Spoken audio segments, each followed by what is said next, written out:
Okay, so let's do some. Okay, so this is the image I just loaded. I'm gonna ignore this previous edits. So let's show you what I do actually with the editing and adding that color. So normally I would turn that to a black and white, but before I turn to black and white, I usually play a little bit with the curves. So like this.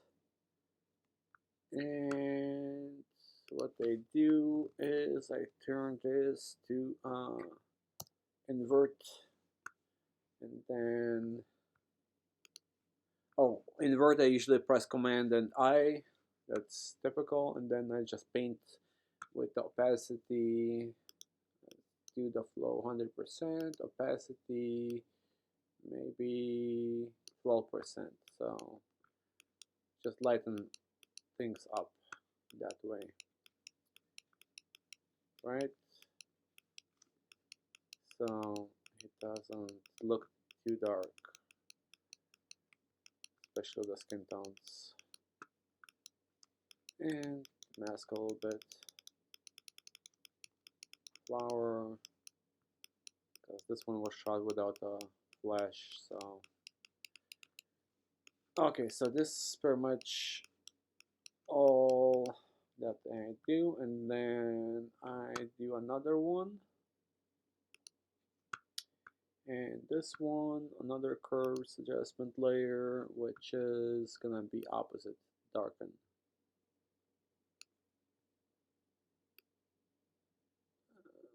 Like about this. Okay, again, do the same thing, press Command I to invert it, and then I paint again. This time I put a little bit higher, 7 to 9, and I paint a little bit more.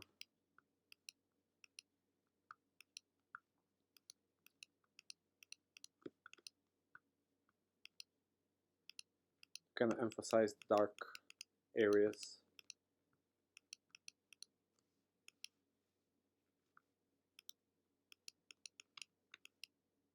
Or darker areas. Like this.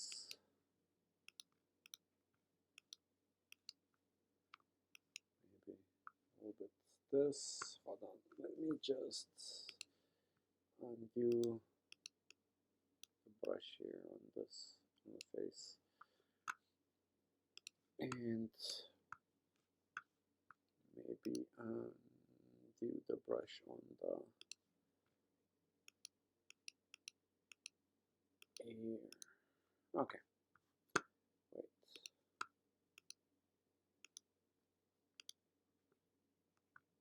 Okay, that gives a little bit. Oops. Wrong button. And let's see. What the hell is going on with this thing? Oh, I'm pressing the wrong button. That's why. So let's actually lighten this thing a little bit here, so it kind of like gives this directional look towards. Okay. Now what I'm gonna do is combine the curves, press Command and mouse click, and then do the group. Rename it curves. And then I'm gonna press again another adjustment layer. This time I'm gonna do black and white. So then play around with the black and white. So I need reds a little bit brighter, yellows and do a little bit contrasty, so that should be good. Greens a little bit more down. And cayennes, blues down, and magentas.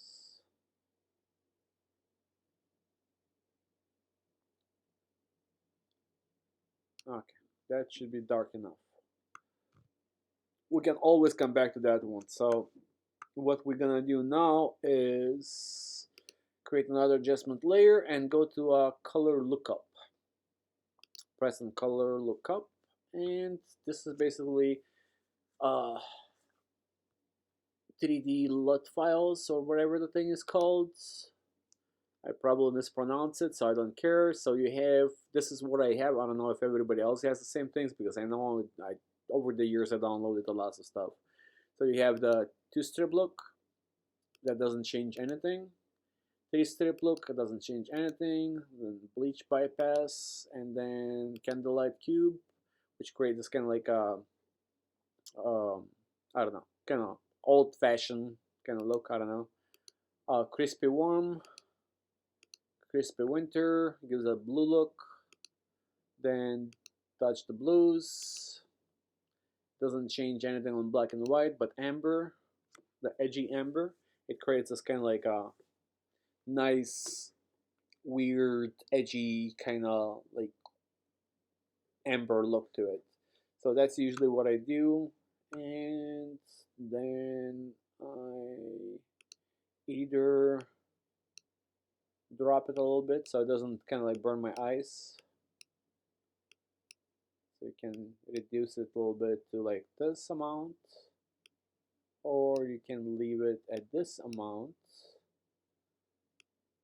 like 95, I think 93 is good. And then you can either invert the layer mask, like pressing Command I and then paint on it,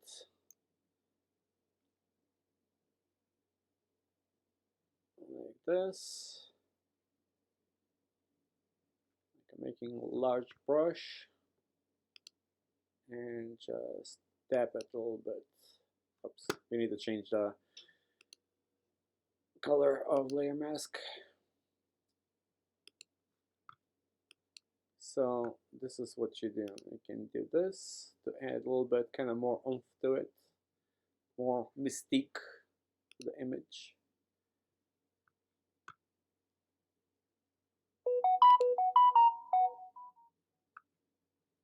Like this.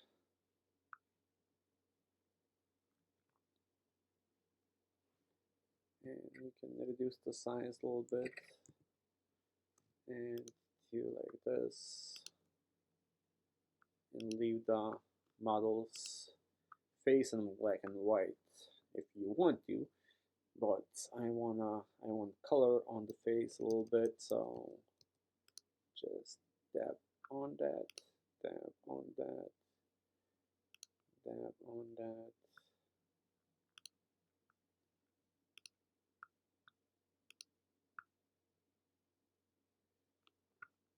And leaving this dark spot actually kind of more darker, so I'll reduce opacity of the brush to like about, let's just say 12%.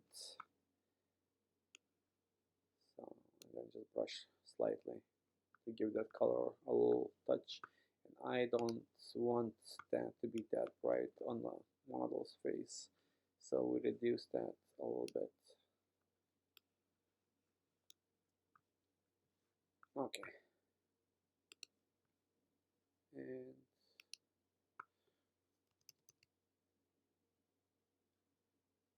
let's make a smaller brush. There you go. That's all. That's pretty much it.